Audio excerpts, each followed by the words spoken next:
Here for the first time. We arrived yesterday, so we just spent some hours here, and we really like the lake especially and the old town.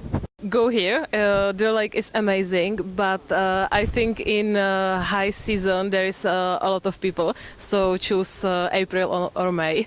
Everybody's really nice and helpful. And when we need to find our hotel, everybody help us and choose the direction. So I think that people in Ohrid are really nice and helpful and friendly.